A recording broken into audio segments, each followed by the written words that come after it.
Hi viewers, welcome to this channel. ముందుగా అయితే updates miss అవ్వకుండా ఉండాలంటే ఈ ఛానల్ని అయితే ఖచ్చితంగా అయితే సబ్స్క్రైబ్ చేసుకోండి. ఈ వీడియోని అయితే లైక్ చేసి షేర్ చేయండి. టెలిగ్రామ్ లింకు, వాట్సాప్ లింక్ రెండు డిస్క్రిప్షన్లో ఉన్నాయి. ఖచ్చితంగా అయితే జాయిన్ అవ్వండి. పీడిఎఫ్స్, మెటీరియల్స్ వాటి కోసం ఎప్పుడైనా వీడియో పెట్టినప్పుడు అప్డేట్ మిస్ అవ్వకుండా ఉంటుంది. సో ఇక ఇందుట్లో వచ్చేసరికి చాలామంది స్టూడెంట్స్ అడుగుతూ ఉన్నారు. ఇప్పుడు R18-2022 పాస్డ్ అవుట్ వాళ్ళకి, R18-2023 పాస్డ్ అవుట్ వాళ్ళకి 30-23 గ్రేస్ మార్క్స్ ఏవైతే ఉన్నాయో డిసెంబర్ నుంచి అప్లై చేశారు కదా, మరి అవి రీస్టోరేషన్ ఎప్పుడు అవుతాయి? ఆ 30-23 గ్రేస్ మార్క్స్ గురించి ఫుల్ క్లారిటీ ఇవ్వండి అని చెప్పేసి చాలామంది స్టూడెంట్స్ కూడా కోరుతా ఉన్నారు. దానికి కారణం ఏంటంటే 4-1 బీటెక్ బీఫార్మసీ రిజల్ట్స్ అయితే డిక్లేర్ అయినాయి. 1-1-1-2 బీటెక్ రిజల్ట్స్ త్వరలో రానున్నాయి. 2-1-2-2 బీటెక్ ఎగ్జామ్స్ నడుస్తూ ఉన్నాయి. 3-1-3-2 బీటెక్ ఎగ్జామ్స్ ఇంకా నడవలేదు. అయితే ఒక్కొక్కటి ఒక్కో టైంలో ఉంటుంది రిజల్ట్. దీని గురించి మనం మాట్లాడుకుందాం. ఇప్పుడు అసలు ఏం జరుగుతుంది ఏంటి అని చెప్పేసి ముందుగా అయితే ఇన్స్టాగ్రామ్ లింక్ కావాలంటే డిస్క్రిప్షన్లో ఉంది. దాంట్లోకి వెళ్ళి డౌట్స్ పెట్టండి. ప్రతిరోజు ఈవినింగు కాకపోయినా టైం దొరికినప్పుడు మీకు తెలుగు ఇంజనీరింగ్ ఎడ్యుకేషన్లో డౌట్స్ వీడియో పెడతాను. 2 ఛానల్ లింక్స్ డిస్క్రిప్షన్లో ఉన్నాయి. ఒకటి అప్డేట్స్ సంబంధించింది, ఇంకోటి రియల్ టైం ప్రాజెక్ట్స్ సంబంధించింది. ఖచ్చితంగా అయితే సబ్స్క్రైబ్ చేసుకోండి. 2 మీకు ఉపయోగపడతాయి. రియల్ టైం ప్రాజెక్ట్స్ సంబంధించిన channel software courses, work support. ఇక టాపిక్లో వెళితే ఏంట్రా అంటే 30-23 గ్రేస్ మార్క్స్.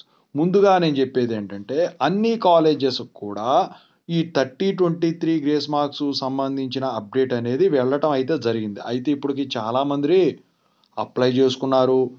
ఇప్పుడు తాజాగా రీఅడ్మిటెడ్ వాళ్ళు కూడా అప్లై చేసుకొని సక్సెస్ఫుల్గా PCCMM తీసేసుకొని ఓడికి కూడా అప్లై చేసుకున్న వాళ్ళు లేకపోలేదు. లాస్ట్ ఇయర్ ఎవరిదైతే రిజెక్ట్ చేశారో వాళ్ళందరికీ కూడా ఇప్పుడు యాక్సెప్ట్ చేయటం అయితే జరుగుతూ ఉన్నది. దానికి ఎగ్జాంపుల్ నేను ఆల్రెడీ ప్రీవియస్ వీడియోస్లో చెప్పాను. అయితే ఈ కాలేజెస్లో చూసుకుంటే మరి 30-23 గ్రేస్ మార్క్స్ గురించి చాలామంది అడుగుతూ ఉన్నారు కదా, ఫుల్ క్లారిటీ ఇవ్వండి అని. కొన్ని కాలేజీల్లోనేమో త్వరగా త్వరగా అప్లై చేసుకోండి అని అడుగుతున్నారు. ఎందుకంటే ఎలిజిబిలిటీ 2 వస్తుందో రాదో తెలియదు. ఇప్పుడు సందిగ్ధంలో పడింది. ఎందుకంటే బిజీ షెడ్యూల్ వల్ల వాళ్ళు రిలీజ్ చేయకపోయి ఉండొచ్చు. అయితే డైరెక్ట్గా యాక్సెప్ట్ చేస్తున్నారు ఎలిజిబిలిటీ ఉంటే. అది కాలేజీని బట్టి. కొన్ని కాలేజీలు ఏం చెప్తున్నాయంటే ఎప్పుడు తీసేస్తారో తెలియదు, ఏప్రిల్ దాకా ఉంటుందో లేదో కూడా తెలియదు, మీరైతే తొందరగా అప్లై చేసుకోండి గ్రేస్ మార్క్స్ అని చెప్పేసి స్టూడెంట్స్ని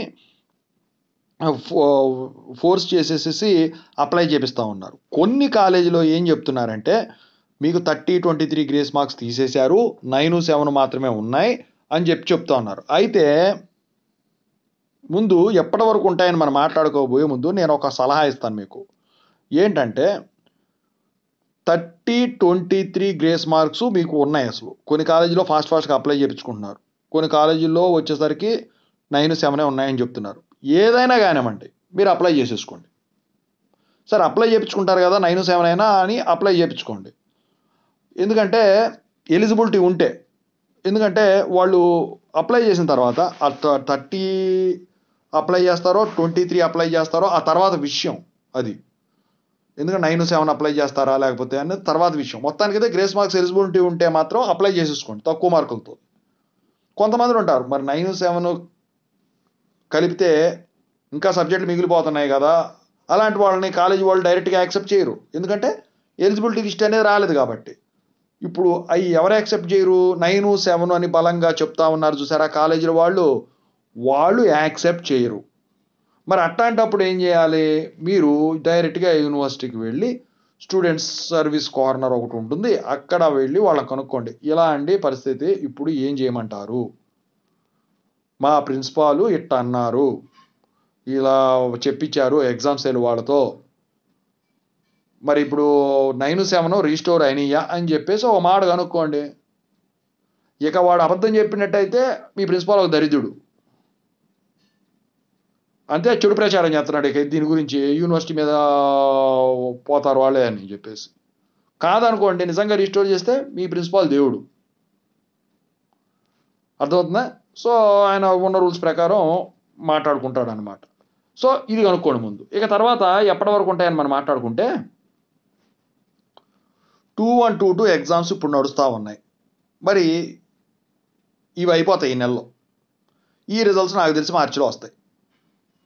సో ఇది పక్కన పెడితే 1112 బీటెక్ రిజల్ట్స్ త్వరలో డిక్లేర్ కానున్నాయి. ఎందుకంటే అన్నీ అయిపోయినాయి, మార్క్ సెంటరింగ్ కూడా అయిపోయింది. దానికి సపరేట్ వీడియో చేస్తాను. సో ఈ నెలలో వచ్చేస్తాయి ఈ రిజల్ట్స్. ఈ నెల కానీ మార్చ్ ఫస్ట్ వీక్ కానీ వచ్చేస్తాయి. మార్చ్ ఫస్ట్ వీక్ దాకా కూడా పోవు, నాకు తెలిసి మంత్ ఎండింగ్కి వచ్చేస్తాయి. ఓకేనా? సో ఈ మంత్లో అయితే గ్రేస్ మార్క్స్ 30, 27, 23 నాకు తెలిసి అయితే ఉంటాయి. ఇవి అయిన తర్వాత, ఈ రిజల్ట్స్ వచ్చిన తర్వాత మీరు కనుక ఎలిజిబిలిటీ అయితే వాటికి 30, 23 గ్రేస్ మార్క్స్ డైరెక్ట్గా అప్లై చేసుకోవడం బెటర్ అని నా అభిప్రాయం. ఇక 2122 వచ్చేసరికి మార్చిలో వస్తాయి. సో 2122 బీటెక్ వరకు కూడా గ్రేస్ మార్క్స్ 30, 23 ఉండేదానికి ఛాన్స్ ఉంది. ఎందుకంటే ఇంకా 4-2 ఎగ్జామ్స్ అవ్వలేదు కాబట్టి R18 రెగ్యులర్ వాళ్ళకి 2024 పాస్డ్ అవుట్ వాళ్ళకు వాళ్ళు బయటికి అంటే 4-2 అయిపోయిందంటే మాత్రం గ్రేస్ మార్క్స్ రీస్టోర్ అయినట్టే. ఏప్రిల్లో వాళ్ళకి ఎగ్జామ్స్ ఉన్నాయి. అయితే ఈ 3132 ఎగ్జామ్స్ వచ్చేసరికి ఇంకా టైం పడుతుంది కాబట్టి 3132 రిజల్ట్స్ అనేవి ఏప్రిల్ తర్వాత ఉంటే గనక, ఏప్రిల్లో గనక ఉంటే గనక గ్రేస్ మార్క్స్ అనేవి ఏప్రిల్ నుంచి ఉండకపోవచ్చు అని చెప్పేసి నా ఉద్దేశం. బలంగా చెప్తున్నాను నేను. ఓకేనా? అయితే ఏప్రిల్ తర్వాత మరి తీసేస్తే ఏం చేయాలి? అప్పుడు గ్రేస్ మార్క్స్ 9-7 రీస్టోర్ చేసి కొన్ని రోజులు ఉంచుతారు. మళ్ళీ R18 2024 వాళ్ళకు కూడా స్పెషల్ సప్లీ కండక్ట్ చేద్దాం, గ్రేస్ మార్క్స్ 30, 23 ఇంక్రీజ్ చేద్దాం అని అనుకునే ఆలోచన గనక ఉన్నట్టయితే వాళ్ళు మళ్ళీ డిసెంబర్లో మళ్ళీ యథా రాజా తథా శిష్య, పైనున్నోడు పకోడీ తింటే కింద ఉన్నోడు చకోడీ తింటాడు అంతే. ఇక అర్థమైంది కదా ఎందుకు చెప్పాను? మళ్ళీ ఏం హిస్టరీ రిపీట్స్ అగైన్. మళ్ళీ సెప్టెంబర్ నుంచి మళ్ళీ వాళ్ళు అంటారు. ఈసారి వచ్చేసరికి నాకు తెలిసి మీకు NSCI వచ్చేసరికి మరి వీటిలో ఇది ఇవ్వకపోవచ్చు. ఎందుకంటే మరి ఇప్పుడు MLC అయ్యారు వాళ్ళు, మరి ఇప్పుడు ప్రభుత్వం వాళ్ళది కదా, మరి ఏం జరుగుద్దని చెప్పేసి మాత్రం అప్పుడు చూడాల్సిన పరిస్థితి. ఎందుకంటే స్ట్రైకులు దా పోనేవాడు ఈసారి ఆయన. ఒకవేళ ఆయనకి ఎడ్యుకేషన్ మినిస్టర్ ఆయనకు కాకుండా ఇప్పుడు కోదండరామ్ గారికి కానీ, లేకపోతే వెళ్ళిపోయిన సబితాంద్రారెడ్డి గారు కాంగ్రెస్లో కనుక జాయిన్ అయ్యి మళ్ళీ వస్తే కనుక, ఎందుకంటే ఎమ్మెల్యేలు మారుతారు అంటున్నారు, వస్తే మళ్ళీ ఆమెకి ఇచ్చినట్టయితే కానీ, ఎందుకంటే ఆల్రెడీ కాంగ్రెస్ పార్టీ ప్రభుత్వం నుంచే కదా, వస్తే కానీ ఇచ్చారనుకోండి ఆమెకు అనుభవం కాబట్టి ఇక ఏం జరగకుండా మళ్ళీ ఆమెను ఇచ్చేదానికి ఛాన్స్ ఉంటుంది.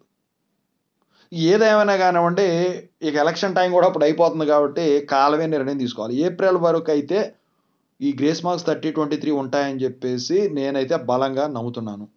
ఎందుకంటే ఏప్రిల్లోనే 4-2 ఎగ్జామ్స్, 4-2 ఎగ్జామ్స్ అయితే మాత్రం నోబడీ క్యాన్ హెల్ప్ యూ. అందుకని ఇప్పుడు ఏదో ఒకటి తెచ్చుకొని మార్కులు చేసుకోవడం బెటర్. ఓవరాల్గా అయితే 30, 23 గ్రేస్ మార్క్స్ గురించి ఫుల్ క్లారిటీ ఇదండి. ఈ వీడియో అయితే లైక్ చేసి అట్లీస్ట్ ఒక 5 వాట్సాప్లో షేర్ చేయండి. Thank you so much.